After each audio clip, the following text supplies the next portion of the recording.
Hi, it's Rachel O'Connor. I'm the Clinical Director and Principal Psychologist of the Therapy Spot here at Palm Beach on the beautiful Gold Coast. How are you doing today?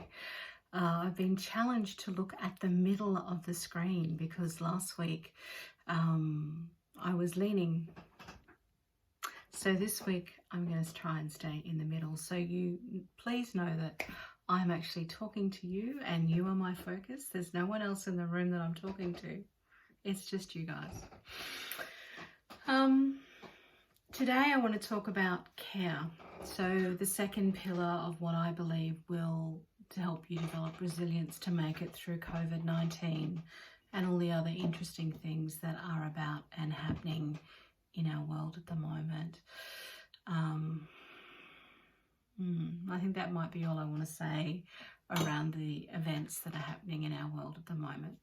So the importance, last time I spoke to you guys, I talked about self-compassion, and self-compassion is about the way that we, one, treat ourselves and the way that we speak to ourselves in our normal everyday interactions and the difference that can make into how well we cope and function. So this week, I want to talk about how you're caring for yourself, and that partially comes into a few different factors. So I talked about caring for your vehicle, and that vehicle is you, the body that moves, the body that we have, and the body that we inhabit. How we treat it is going to make a difference as to how well we cope. So some of this stuff is important. You know, you probably may know it, but I'm going to remind you. So I want you to move your body. So do some exercise of some sort, at least 3 to 5 times a week. Half an hour, go for a walk. You can get up and do some jumping jacks. You can enroll in many of the many online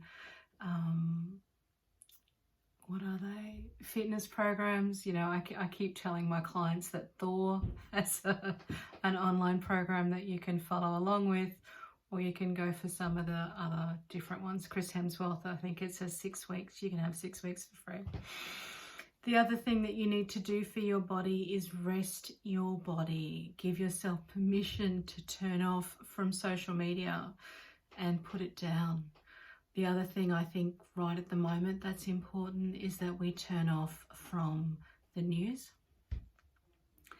that we don't flood ourselves with the things that are occurring.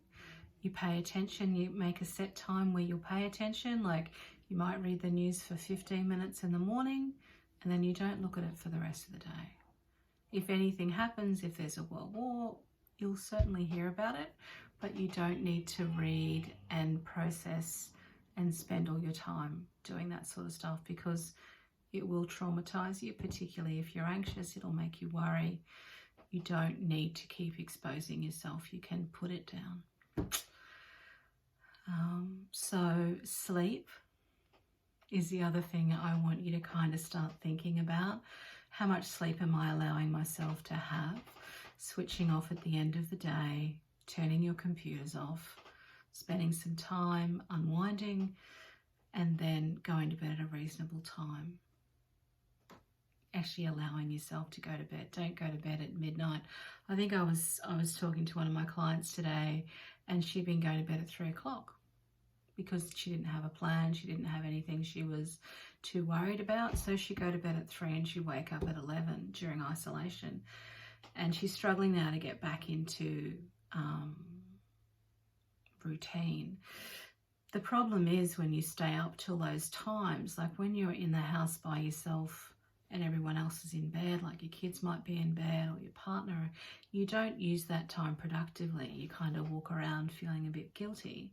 So the times when you are awake, you're not exercising, you're not moving, you're not thinking, you're just kind of padding around feeling like you're on borrowed time.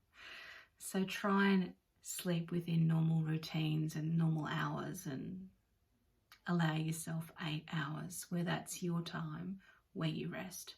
It's not your time where you go through a screen or you do your emails or you read Facebook or you read the news. It's just downtime.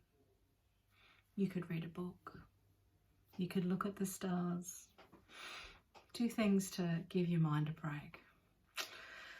The last tip I kind of want to give you today is about how are you feeding your body. So think about the fuel that you're putting in your vehicle, this beautiful vehicle that's our bodies, and think about which ones are going to make it feel better and which ones aren't.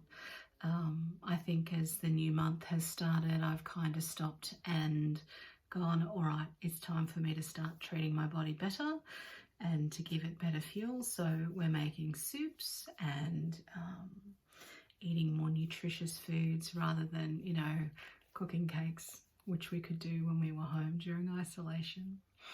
But that was fun initially, but when you eat that way all the time, your body doesn't like it.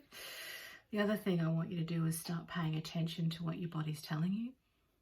If it tells you it's tired, you know, stop what you're doing. Whatever you're doing, you can finish on another time. Rest, stop, stretch, be good. Consider having a checkup with your doctor. When was the last time you had a checkup?